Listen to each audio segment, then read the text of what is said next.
Good morning everyone. स्वागत है आप सभी का फिर से हमारे प्यारे से प्लेटफॉर्म एरोमेटिक कॉन्सर्ट पे।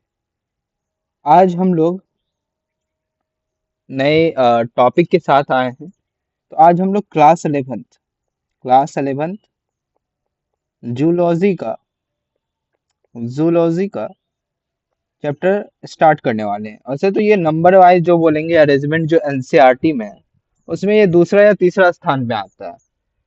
जूलॉजी के प्रोस्पेक्टिव से बता रहे हैं आपको। परंतु अगर हम लोग इसका ये हम लोग पहले करने का इसका मेन मकसद क्या है, तो ये अगर हम लोग करते हैं तो हमारा बेसिक्स जो है वो ज्यादा स्ट्रांग होगा।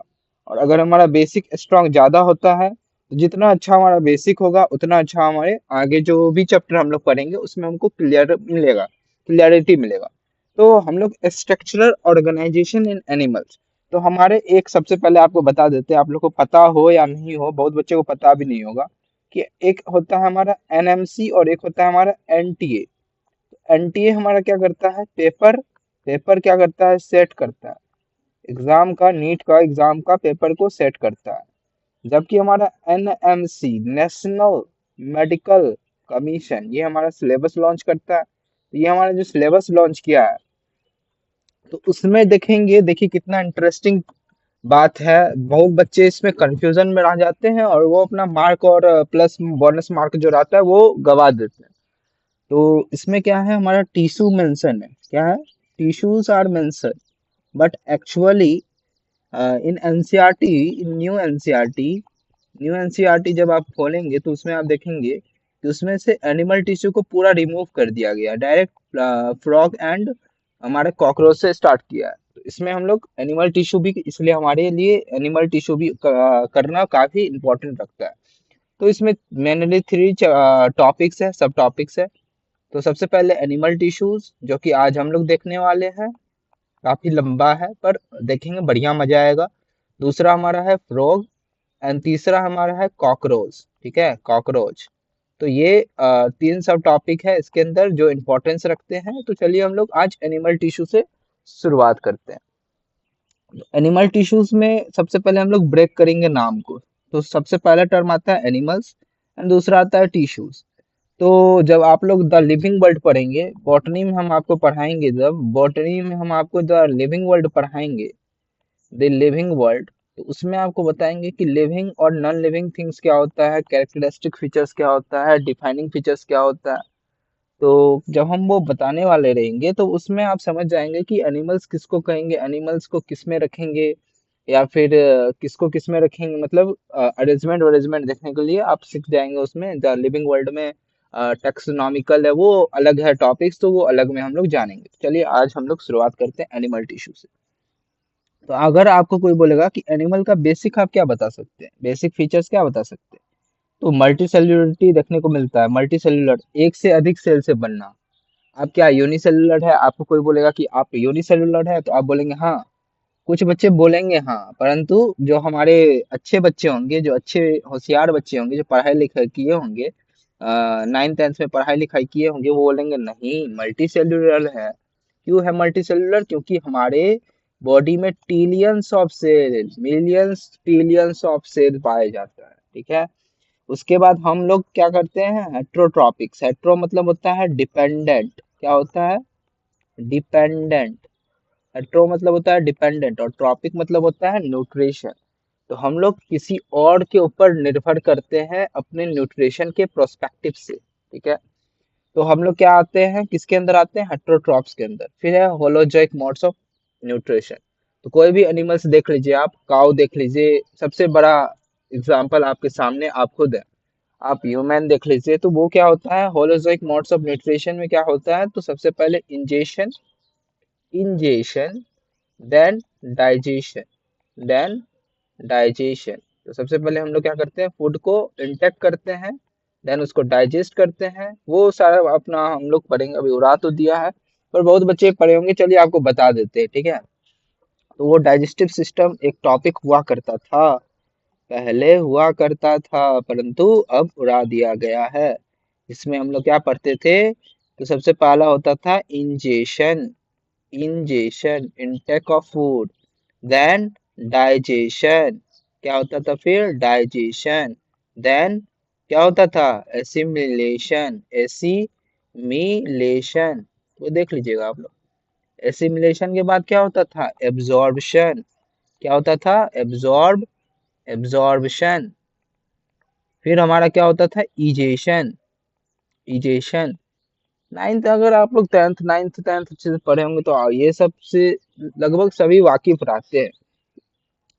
तो ह्यूमन बींग्स कौन सा modes of nutrition animals show करता है? तो holozoic modes of nutrition. Example में कोई बोलेगा कि कौन कौन करता है तो लिख सकते हैं भाई, ये नाइन्थ टेंथ का आपको टॉपिक लाइफ प्रोसेसेस से चैप्टर हुआ करता था, तो उसमें आप लोग पढ़े होंगे न्यूट्रिशन में। अब जो नहीं पढ़े हैं, जो महान बच्चे हैं, उनके लिए भी हमको देखना पड़ेगा ना, इसलिए वो सारा बेसिक हम बताते हुए चल रहे हैं। तो होलोजोइक मोड्स ऑफ न्यूट्रिशन समझ गए आप लोग। अब आइए टिश्यूज पे। टिश्यू से पहले आप लोग को पता है ना सेल के बारे में। सेल के बारे में आपसे कोई कुछ पूछेगा बेसिक, क्या बताएंगे आप? कमेंट करिएगा हमको, ठीक है? कॉम ये मत बताइएगा कि cell is a basic structural and functional या फिर फंडामेंटल यूनिट ऑफ लाइफ। ये इसके अलावा दीजिएगा हमको डेफिनेशन सेल का, ठीक है? ये मत बोल दीजिएगा, ये तो बेसिक, काफी बेसिक हो गया। आप डिफाइन करिए, आप कैसे इसको डिफाइन करेंगे? कोई भी चीज को डिफाइन कर, सेल को आप डिफाइन करके हमको कमेंट करिएगा, कमेंट में करिएगा। जिसका सबसे अच्छा आएगा आंसर, उसके लिए कुछ सरप्राइज रहेगा, डिफाइन करिएगा, ठीक है? तो टिश्यूज पे आते हैं हम लोग। तो अ ग्रुप ऑफ, हाईलाइट करिए, अ ग्रुप ऑफ सिमिलर से, अ ग्रुप ऑफ सिमिलर से having intercellular space and performs a specific function intercellular space along with, ये यहाँ पे नोट कर लीजिएगा, along with intercellular cellular matrix, matrix. ये एक बार नोट डाउन कर लीजिएगा आप, यहाँ पे हम लिख दिए, नोट डाउन कर लीजिएगा, ठीक है? ये भी होना जरूरी है। And perform a specific function, specific function का मतलब क्या है? जिससे आपका हार्ट है, तो हार्ट में जो हमारे टिश्यूज रहेंगे, जो हमारे मसल्स रहेंगे, जो हमारे कनेक्टिव टिश्यूज रहेंगे, जो हमारे नर्वस टिश्यू रहेंगे, जो हमारे अ, और क्या हो सकता है बताइए? एक और है ना, क्या है? Epithelial tissue. तो ये सब जो टिश्यू रहेंगे, वो सबका क्या काम है? ये पता है भाई, हार्ट वाइटल ऑर्गन्स है ह्यूमन बींग्स का, उसका काम है ब्लड का पंप करने का। तो ब्लड का को पंप करवाने में कौन मदद करेगा? ये सभी टिश्यू। अब बोल देंगे क्या स्पेसिफिक फंक्शन इसलिए बोले हैं और एक ही प्रकार का सेल होना चाहिए? क्योंकि मान लीजिए कि हार्ट में आपका काम है क्या करने का? हार्ट में काम है ब्लड को पंप करने का। और वही हार्ट का चल जाए, सारा सेल या टिश्यू सब चले जाए वहां पे, अब दे देंगे किडनी के पास, ये दे देंगे, तो किडनी का काम क्या है? फिल्ट्रेशन करने का। बेसिक क्या है मतलब, बेसिक से समझिए ना। किडनी है तो किडनी का काम क्या होगा? फिल्ट्रेशन करने का। तो आप फिल्ट्रेशन के पास दे देंगे हार्ट का, हार्ट का दे देंगे टिश्यू या सेल, तो कैसे परफॉर्म कर पाएगा? इसलिए हमारे लिए क्या इंपॉर्टेंट है? हमारे लिए इंपॉर्टेंट है ये term, a group of similar से having intercellular space along with inter, बताइए, along with intercellular matrix and perform a specific function. Specific function का मतलब समझे ना? हार्ट का रहेगा तो ब्लड का पंप में ही मदद करेगा टिश्यूज। हमारा किडनी का रहेगा तो वो फिल्ट्रेशन में ही मदद करेगा। हमारे रिस्पायरेशन का रहेगा तो वो आपको वही break down of catabolism anabolism, जो एक्टिविटीज होता है हमारा कैटाबॉलिज्म, उसके बाद उसको फर्दर वो टूटता है, फिर एटीपी एडिनोसिन ट्राइफॉस्फेट बनता है। जब एडिनोसिन ट्राइफॉस्फेट और फॉस्फेट का वन मॉलिक्यूल्स मिलता है तो एडिनोसिन ट्राइफॉस्फेट मिलता है। ये सब आगे हम लोग बहुत, बहुत से बड़ा है चैप्टर, बहुत अच्छा है, मजा है। तो अगर बायो पढ़ना है तो आप लोग का बेसिक स्ट्रांग होना चाहिए। अगर आप लोग का बेसिक स्ट्रांग है तो बायो में समझिए कि आप लोग का विजेता है। आप लोग बायो में बढ़िया करें। नीट जो हलवा बनाता है, नीट काफी हार्ड हार्ड होता है, ये होता है वो नहीं। अगर आप एनसीईआरटी को अच्छे से रीड करते हैं, मस्ट है, यहाँ पे हम ज्ञान दे रहे हैं, ले लीजिए थोड़ा सा। मस्ट है एनसीईआरटी को रीड करिए प्रॉपर वे में, पीवाईक्यूज करिए, पीवाईक्यूज करिए, और अच्छे से, ये नहीं कि कोई भी टर्म है एनसीईआरटी में, कोई भी टर्म है तो उसको स्किप कर दीजिए, नहीं, उसको अच्छे से, क्योंकि देखिए सिलेबस जब से रिड्यूस किया है ना, जब से हमारा ये एनएमसी, बताए थे आपको एनएमसी के बारे में, जब से सिलेबस रिड्यूस किया है ना, तो जो बेसिक है ना वहां से वो क्वेश्चन बना करके ऐसे ऑप्शन डालता है कि जो बच्चा एनसीईआरटी को रीड नहीं किया होगा प्रॉपर बैनर में, उससे वो क्वेश्चन नहीं टच करने वाला है, वो क्वेश्चन वो गलत करके ही आएगा, वो बोनस क्वेश्चन होता है, तो वो गलत करके ही आएगा वो, इसलिए एनसीईआरटी को प्रॉपर मैनर में आपको रीड करना काफी जरूरी है। एक मिनट।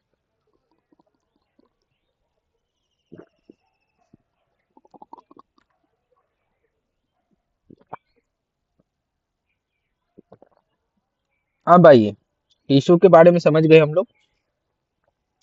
बचपन में आप लोग पढ़े होंगे, बचपन में पढ़े होंगे कि cell a group of cell बनाता है टिश्यूज, टिश्यूज भी मिलता है ऑर्गेन बनाता है, ऑर्गेन फिर मिलता है ऑर्गेन सिस्टम बनाता है, ऑर्गेन सिस्टम फिर मिलता है ऑर्गेनिज्म बनाता है। ऐसे करके आप लोग पढ़े होंगे, बचपन से ही है ये आपको लाइफ हायरार्की, या फिर बोल सकते हैं कि किस प्रकार बांटा गया है, तो वो बचपन से ही आप लोग सेवन्थ एथ में ये मेरे अनुसार पढ़े होंगे।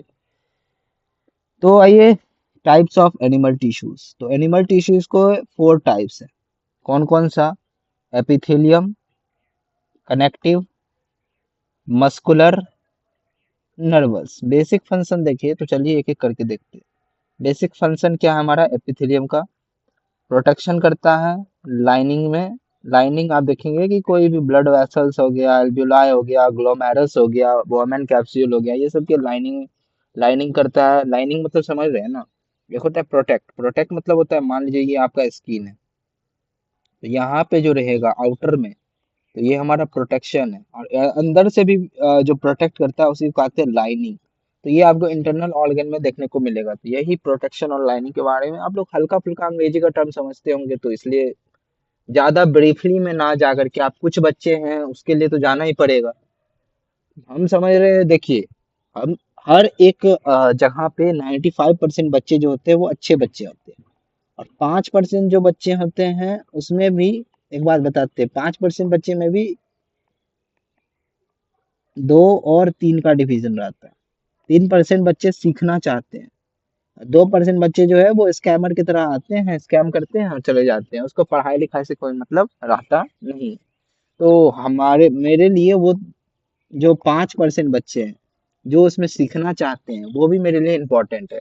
इसलिए हम वो 95% वाला बच्चा तो समझ ही रहा है मेरे बात, परंतु वो 5% वाला जो बच्चा है वो भी मेरा बात समझे, इसलिए हम इतने बेसिक से आप लोग को पढ़ा रहे हैं, जो आप लोग का कॉन्सेप्ट बाद में जाकर के मतलब कॉन्सेप्ट इतना क्लियर हो जाए कि बाद में जाकर के आप लोग इस टॉपिक में कहीं फंसे नहीं। तो सबसे पहले हमारा है epithelium. Basic function protection, lining, समझ गए। Connective, basic function linking, support. Muscular, helps in locomotion and movement. Movement ये चैप्टर ही है इसके ऊपर, मस्कुलर, तो उसमें लोकोमोशन एंड मूवमेंट जब पढ़ेंगे हम लोग, तो उसमें मस्कुलर टिश्यू के बारे में अच्छे से हम लोग जानेंगे। नेक्स्ट है नर्वस, कंट्रोल एंड कोऑर्डिनेशन। एक चैप्टर है neural control and coordination, neural control and coordination, तो उसमें हम लोग नर्वस टिश्यू के बारे में अच्छे से जानेंगे। एनसीईआरटी में देखेंगे तो काफी काफी कम दिया है, काफी कम। अगर आप लोग इस लेक्चर में 10 से 15 कमेंट करते हैं और डिमांड करते हैं कि हमें एनसीईआरटी का, NCERT line by line explanation चाहिए, line by line explanation, explanation, तो जरूर आएगा आप लोग के लिए, जल्द से जल्द हम लाने का प्रयास करेंगे। ये चैप्टर कंप्लीट होगा, इसका लाइन बाय लाइन एक्सप्लेनेशन ला देंगे एनसीईआरटी का। तो कमेंट आप लोग करिएगा, जरूर आएगा। तो आप ही लोग के लिए मतलब इतना मेहनत करना चाह रहे हैं कि आप लोग का अच्छे से एग्जाम जाए, आप लोगों को कोई टेंशन ना हो, कोई चिंता ना हो, फ्री अवेलेबल है, काफी कंटेंट फ्री में अवेलेबल है, आप लोग का कॉन्सेप्ट अच्छा हो। क्योंकि देखिए जब आपका बेसिक स्ट्रांग रहेगा ना, जब आपका बेसिक स्ट्रांग रहेगा, फालतू बात कर रहे हैं हमको ही पता है, जब आपका बेसिक से स्ट्रांग रहेगा ना तो आप लोग कुछ भी कर सकते हैं। फालतू बात कर रहे हैं, थोड़ा सा फालतू बात बीच बीच में होना जरूरी है। तो चलिए बैक टू द टॉपिक। तो एपिथेलियल टिश्यूज, तो जब आप इसको ब्रेक करेंगे ना, एपी मतलब होता है अपॉन, एपी मतलब होता है अपॉन, और थेलिया, थेलिया मतलब होता है क्या, रेस्ट। किसके ऊपर रेस्ट करता है, देखिए आपको एक बेसिक बता, लिख लीजिए, इसको नोट डाउन कर लीजिए। ये जो एपिथेलिया होता है ना, वो होता है अवेस्कुलर, अवेस्कुलर, मतलब होता है absent, और वास्कुलर मतलब होता है ब्लड वेसल्स। भी एम लिखे तो समझ लीजिएगा ब्लड वेसल्स। मतलब होता है absent, absent होता है ब्लड वेसल्स, इसलिए ये किसके ऊपर रेस्ट करता है, ये करता है आपको कनेक्टिव टिश्यू के ऊपर रेस्ट, कनेक्टिव टिश्यू के ऊपर रेस्ट करता है। और by the process of diffusion, diffusion process के माध्यम से ये क्या करता है, जो भी न्यूट्रिएंट्स रहता है, न्यूट्रिएंट्स रहता है, वो क्या करता है, वो कनेक्टिव टिश्यू से एपिथेलियल टिश्यू में। बचपन में आप लोग किए होंगे एक्सपेरिमेंट, कि हाथ लिए उसमें जो पिन होता है, आलपिन समझते होंगे आप लोग, तो आलपिन उसमें डालते होंगे, तो देखो बताते होंगे ऐसे करके, फिर हाथ को जो है वो नीचे गिरा करके बताते होंगे, अरे देखो मेरे हाथ से ब्लड नहीं जा रहा है। तो वहां पे एक्चुअली क्या प्रेजेंट है, तो वहां पे आपको एपिथेलियल टिश्यू एक्चुअली प्रेजेंट है। बस थोड़ा सा और नीचे से अगर कोई गहरा करके उसमें डाले, तो बस ब्लड का स्ट्रीम फेंक देगा। क्यों, क्योंकि यहाँ पे जो कनेक्टिव टिश्यू होता है ना, वो एबंडेंट, एबंडेंट क्वालिटी ऑफ क्या पाया जाता है कनेक्टिव टिश्यूज में, हमारे ब्लड वेसल्स, तो ब्लड स्ट्रीम तुरंत फेंक देते हैं। अगर थोड़ा सा भी गड़ गया हाथ में ज्यादा, तो ब्लड स्ट्रीम फेंक देगा। इसलिए हमारा क्या होता है, ये हमारा वैस्कुलर होता है, और इसी के एपिथेलियल टिश्यू जो होते हैं, वो इसके ऊपर आपको देखिए बताते कैसे हैं। एक एग्जाम ऐसे नहीं है, आप लोग को और अच्छे से बताते चलिए, आप लोग ऐसे नहीं समझेंगे, ये देखिए, ये समझिए, ठीक है। ये एक ब्लैक में दे दिए, और एक हमारा ये ग्रीन में दे दिए, ठीक है, एक ब्लैक और एक ग्रीन। ब्लैक वाले को, एक मिनट रुकिए,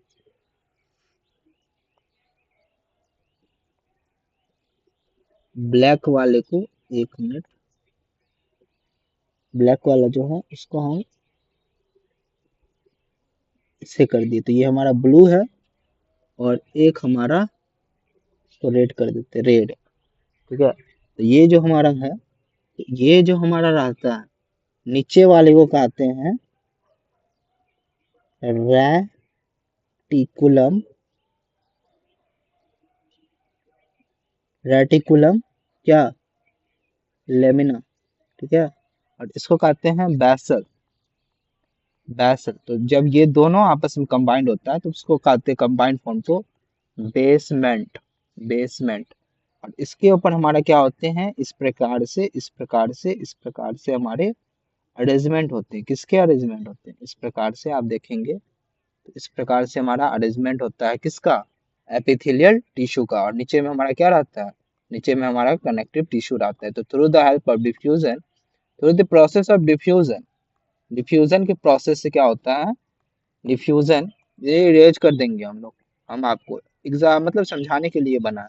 डिफ्यूजन के प्रोसेस से क्या होता है, exchanges of substance takes place, exchanges of substance takes place होते हैं, ठीक है। चलिए इसको इरेज कर दिया जाए। तो बैक टू द टॉपिक, तो ये बेसिक समझ गए हम लोग एपिथेलियल टिश्यू का। अब हमारा next connective tissue, connective tissues. तो कनेक्टिव टिश्यूज आप देखेंगे, ये सपोर्ट का किस प्रकार आपको जो है सपोर्ट किस प्रकार प्रोवाइड करता है। तो देखेंगे आप जब आप मान लीजिए, अगर आपको बोलेगा कि अगर आपके शरीर में कनेक्टिव टिश्यू नहीं रहता, तो अभी आप जेली स्टारफिश को देखे होंगे कभी, अगर नहीं देखे हैं तो गूगल कर लीजिएगा। स्टारफिश के अंदर जो है ना ब्रेन रहता है, एक बात बताते हैं, अगर आप लोग सही से पढ़ेंगे नहीं ना, तो हम आपको स्टारफिश कहेंगे।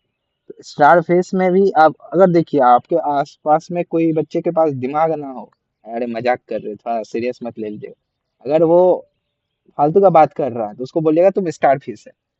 स्टारफिश जब आप बोलेंगे ना उसको, तो स्टारफिश के पास ब्रेन नहीं रहता है, ये इंटरेस्टिंग बात है। तो स्टारफिश के अंदर कोई ब्रेन नहीं रहता है, कोई मसल्स नहीं रहता है, मसल्स बोल रहे, कोई कनेक्टिव टिश्यू नहीं रहता है, जिस कारण बस उसका कोई भी ढांचा नहीं होता। जैसे आपके बॉडी से अगर बैकबोन को निकाल दिया जाए, बैकबोन अगर आपके शरीर में नहीं रहेगा, तो आपका कोई भी आप जिसे मूवमेंट करते हैं, या आप स्ट्रेच अभी बैठे होंगे या खड़े होंगे, जहाँ पे भी जो हो सोए होंगे, तो आपका जो बॉडी मेंटेन करके जो चल रहा है, तो वो आपका किसके कारण, कनेक्टिव टिश्यू का। जब हम लोग कनेक्टिव टिश्यू को पढ़ेंगे तो बढ़िया से आपको बताएंगे और अच्छे से बताएंगे। Muscular tissues help in locomotion and movement. Muscular tissue नहीं रहता तो आप जो है वो सही से चल नहीं पाते, जो रियल बात है। अरे भाई रियल बात क्या, मजाक नहीं कर रहे हैं भाई, बता रहे हैं तुमको, ठीक है। सीरियस होकर थोड़ा पढ़ाई भी कर लिया करो। Nervous tissue control and coordination. Control किसके साथ करता है, आप बोलेंगे अरे किसी को तो करता ही होगा ना कंट्रोल। ऐसा नहीं होता भाई, ऑर्गेनाइज को और ऑर्गन सिस्टम को कंट्रोल करता है।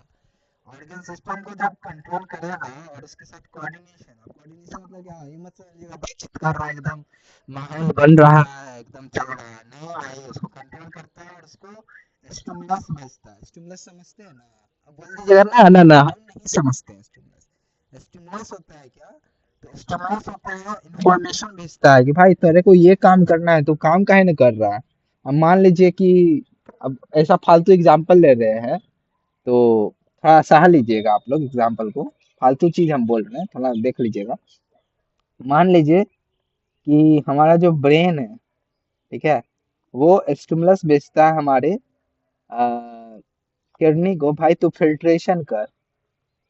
इसमें थोड़ा लग रहा है आपको, तुमको फिल्ट्रेशन का काम है, तुम फिल्ट्रेशन कर। इसमें क्या लग रहा है कि जो हमारा ब्रेन है वो ऐसा स्टिमुलस कभी भेजेगा ही नहीं, क्योंकि किडनी को खुद पता है भाई हमको फिल्ट्रेशन करने का काम मिला है, तो फिल्ट्रेशन करेंगे। ये हमारे जैसे नहीं है। अब दिल को बोल देंगे नहीं भाई हमको, अब बोलेगा दिल कि अरे हमको मन नहीं है भाई, हम आज पंप नहीं करेंगे ब्लड चाहे कुछ हो जाए। आपके जैसे ढीठ बच्चा नहीं है कि अरे यार आज थोड़े जाना है हमको, आज थोड़े पढ़ाई करना है, अरे आज कोचिंग नहीं जाना है, आज स्कूल नहीं जाना है हमको। वो आपकी तरह ठीक नहीं है कि नहीं नहीं हम जाएंगे ही नहीं। उसका जो उसको जो काम मिला गया है, सौंपा गया है, वो काम अच्छे से परफॉर्म करता है। ठीक है, फालतू के लिए हम कर रहे हैं ना, मजा आता है करने में। ठीक है, तो नर्वस समझ गए, टिश्यूज। आइए आपको एपिथेलियल टिश्यूज के, अब आते हैं हम लोग इंटरेस्टिंग टॉपिक पे, अच्छे से समझिए आप फोकस हो जाइए। एपिथेलियल टिश्यूज, तो एपिथेलियल टिश्यूज को on the basis of layer के बेसिस पे कितने प्रकार में बांटा गया है, दो प्रकार में, सिंपल एपिथेलियम और कंपाउंड एपिथेलियम। सिंपल एपिथेलियम में सिंगल लेयर होता है। मेन फंक्शन क्या होगा हमारा, मेन फंक्शन होगा diffusion, filtration, secretion and absorption. ठीक है, और कंपाउंड का क्या होता है, ये लिमिटेड होता है किसके लिए, limited for secretion and absorption.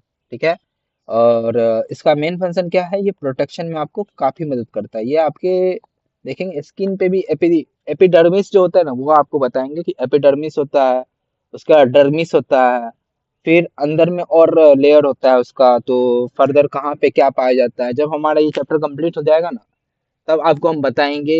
जब हमारा ये एपिथेलियल कंप्लीट हो जाएगा, कनेक्टिव कंप्लीट हो जाएगा, मस्कुलर कंप्लीट हो जाएगा, तब आपको हम ये बताएंगे पूरा एकदम कि सबसे पहले एपिडर्मिस होता है, फिर डर्मिस होता है, फिर हाइपोडर्मिस होता है, तो कहाँ पे क्या पाया जाता है, उसका अरेंजमेंट अच्छे से बताएंगे। तो चलिए अभी टॉपिक पे आ जाते हैं, ठीक है। अरे बेसिक बताना पड़ता है भाई, बीच बीच में देखना वो। तो यहाँ पे देख लो, ये बेसमेंट जो बताए थे हम, तो इस प्रकार से आपको देखने को मिलता है। कौन, हमारा कौन सा, सिंपल एपिथेलियम। कंपाउंड इस प्रकार से बंच में देखने को मिलता है। बंच मतलब समझते हैं, बंच मतलब समझते हैं, गुच्छा। गुच्छा मतलब मल्टी लेयर्ड, मल्टी लेयर मतलब गुच्छा, बड़ा बड़ा देखेंगे ऐसे करके देखने को मिलेगा। एनसीईआरटी एक बार रीड कर लीजिए, simple epithelium this tissues are classified on the basis of, बताए दिए हैं, स्ट्रक्चरल ऑर्गेनाइजेशन। तो सिंपल को बांटा गया है स्क्वैमस, क्लोमिनार एंड क्यूबाइडल। स्क्वैमस का फीचर्स देखेगा तो आपका सेल्स आर फ्लैट, सेल्स कैसा होता है, फ्लैट होता है। Nucleus are flat and located at centre. Nucleus flat होते हैं और सेंटर पे लोकेटेड होते हैं, यहाँ पे देख लीजिए। Mainly responsible for diffusion and filtration. तो कहाँ पाए जाएंगे, सबसे important example, must remember, you should remember example. Example बताइए भाई। ये आपको वोमेन कैप्सूल में पाए जाएंगे। कहाँ पे? वोमेन्स कैप्सूल में। ये आपको ब्लड वेसल्स में, यहाँ यहाँ आपको देखने को मिलेगा। कौन? हमारे स्क्वैमस भाई। स्क्वैमस साहब कहाँ पे आपको देखने को मिलेगा?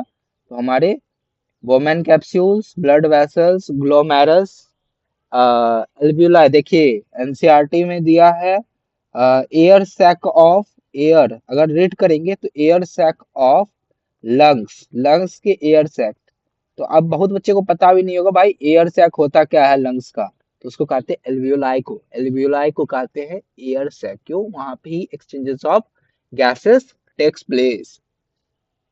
आइए फिर क्लोमिनार। क्लोमिनार कॉलम लाइक स्ट्रक्चर। देखिए इस प्रकार से रहेगा, इस प्रकार से, इस प्रकार से, इस प्रकार से। और इस यहाँ पे क्या होता है?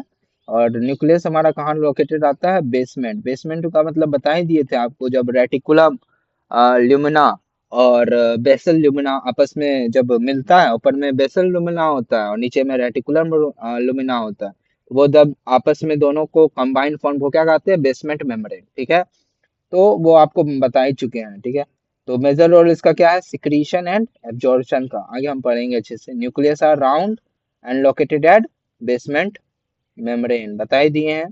क्यूबाइडल क्यूब लाइक स्ट्रक्चर होता है, इस प्रकार से होता है। इसका कहाँ पे होता है? सेंटर पे होता है।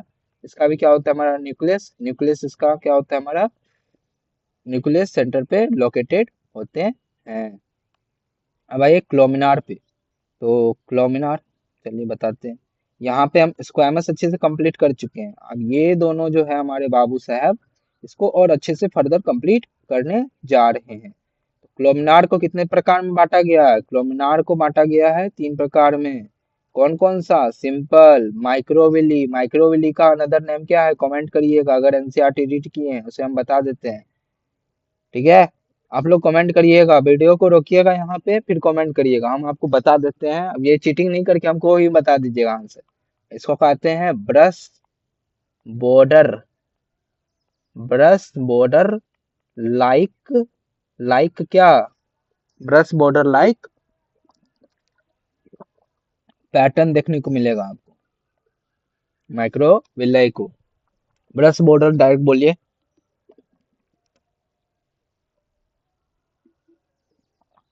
नेक्स्ट क्या है हमारा? सिलिएटेड। सीलिया जहाँ पे भी देखेंगे इस प्रकार से होता है आपको। ये मूवमेंट्स में रिस्पॉन्सिबल होते हैं, रिस्पॉन्सिबल फॉर मूवमेंट्स। देख लीजिए VVI, very very important. PYQ है यार, ये इस बार आने का संभावना है। तो अरे मेरे अनुसार मानिए तो 95% आने का संभावना है। देख लीजिएगा पेपर में, अगर आए तो फिर कोई बात ही नहीं। Hair like structure. और एक बात बता देते हैं आपको, ये मूवमेंट्स में मदद करता है। किस चीज में? मूवमेंट्स में मदद करेगा। तो चलिए सिंपल का बात किया जाए तो सिंपल,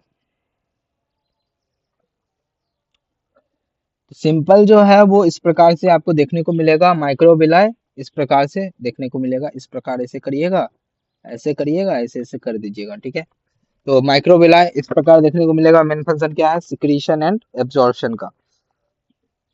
कहाँ पे देखने को मिलता है? तो इसका बात किया जाए,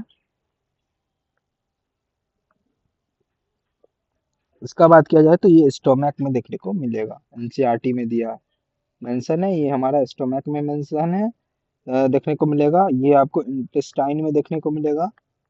intestine, not it, very important. Example, example of all these are very very important. And next, ciliated। ये तो भाई दिन हो या रात हो, ये आपको याद होना ही चाहिए। कोई आपको सपना में पूछे कि भाई बताओ क्लोमिनार या सिलिएटेड क्लोमिनार कहाँ पे पाया जाता है, तो fallopian tube and large bronchioles. Fallopian tube and large bronchioles. उसके बाद हमारा क्यूबाइडल एपिथेलियम।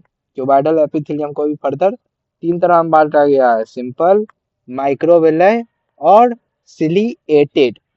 सिंपल में हमारा क्या आएंगे, सिंपल का पता ही है ना आपको, सिंपल इस प्रकार होता है, माइक्रोविलाई इस प्रकार होता है, सिलिएटेड इस प्रकार होता है, मूवमेंट्स में मदद करता है। ये देख लीजिए भाई, प्रेजेंट कहाँ है, स्मॉल ब्रोंक्यूल्स में। फंक्शन इसका क्या है, सिक्रीशन एंड एब्जॉर्प्शन में। देखिए, ये कोई बोले, यहाँ पे लिख देते हैं, ठीक है। इसको एक मिनट रुक के आपको इरेज कर देते हैं, आप लोग कंफ्यूज ना हो, आप लोग के लिए इसको इरेज कर देते, ठीक है।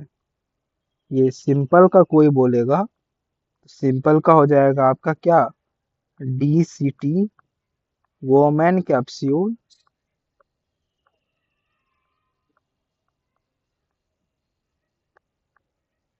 और इसका बोलेगा तो इसका एक ही एग्जांपल है, PCT। आप लोग कमेंट करिएगा कि भाई DCT एंड PCT का क्या फुल फॉर्म होता है, ठीक है, कमेंट करिएगा। चलिए एक का बता देते हैं, इसका इसका होता है प्रॉक्सिमल कॉन्वोल्यूटेड ट्यूब्यूल। अब एक बताना पड़ेगा आप लोग को यार, ये हो तो कम से कम बताइए। सारा कुछ हम ही बताएंगे तो आप लोग का कुछ तो होना चाहिए भाई, एग्जाम के लिए आपको 40 दिन भी नहीं बचा होगा, कुछ तो बताइए भाई। फंक्शन देखिए, सिक्रीशन एंड एब्जॉर्प्शन का बता ही दिए हैं। Ciliated movement present in small bronchioles, इसमें कंफ्यूज मत होइएगा। और बोलेगा क्यूबाइडल सिलिएटेड क्या कहाँ पे पाया जाता है, स्मॉल ब्रोंक्यूल्स।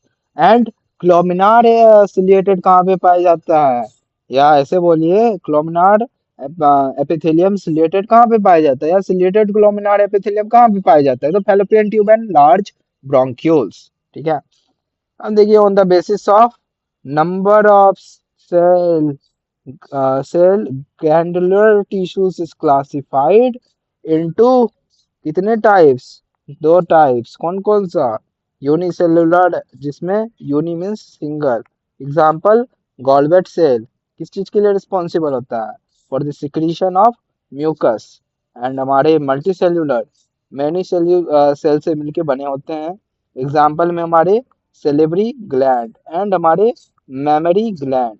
मेमरी मिल्क के लिए रिस्पॉन्सिबल होता है, डेड होता है मैन में और लिविंग होता है वुमेन में। और सिक्रीट क्या करता है, ये हमारा सेलेब्री ग्लैंड हमारे सलीवा क्या करता है, सलीवा को सिक्रीट करता है, ठीक है। On the basis of secretion of hormone, glandular glands is classified into three types, which are the types, endocrine glands, exocrine glands and heterocline glands, mixed glands और composite glands इसी को बोला जाता है। आज के लिए हम लोग का यहाँ ग्लैंड तक कंप्लीट करते हैं, ये कंपाउंड से आप लोग को नेक्स्ट में बताएंगे। तो देखिए आपको बताते हैं, इंडो टर्म से समझिए, इंडो मतलब अंदर, तो अंदर में आप देखिए ट्रिक, देखिए ये समय भी ट्रिक अगर आपको माना जाए, दिया जाए, तो समझिए कि बायो लेना आपका व्यर्थ है। तभी आपको बता देते हैं, कुछ बच्चों को इसमें भी ट्रिक चाहिए। इंडो इंडो मतलब होता है अंदर, कोई चीज अंदर होगा आपके बॉडी का, तो डायरेक्ट ब्लड के कांटेक्ट में होगा तो समझिए ब्लड स्ट्रीम में डायरेक्ट हार्मोन को रिलीज करता है।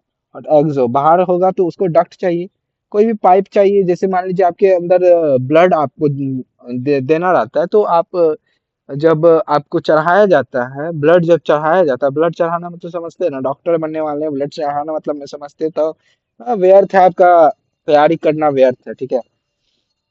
अरे मजाक कर रहे हो भाई, सीरियस मत लेना। तो endocrine glands, ductless ductless gland होता है, hormone directly release into bloods, example में हाइपोथैलेमस, टेस्टिस, पेनक्रियास। इसको डक्ट का रिक्वायरमेंट होता है, जिस एग्जांपल में salivary gland and mammary gland. Exocrine glands NCERT में नॉट मेंशन इन एनसीईआरटी, तभी आपको बता देते हैं। It's needs duct, without duct का भी ये काम करता है, जैसे टेस्टिस में एंडोक्राइन ग्लैंड जैसे एक्ट करेगा तो टेस्टोस्टेरोन, एंड एक्सोक्राइन ग्लैंड तो स्पर्म का फॉर्मेशन करेगा। तो आज हम लोग इतना ही हम लोग के लिए, आज के लिए रहने दीजिए। नेक्स्ट में हम लोग क्या करेंगे, नेक्स्ट में हम लोग कंपाउंड और एपिथे कनेक्टिव टिश्यूज और आगे जितना होगा वो कवर करेंगे। धन्यवाद।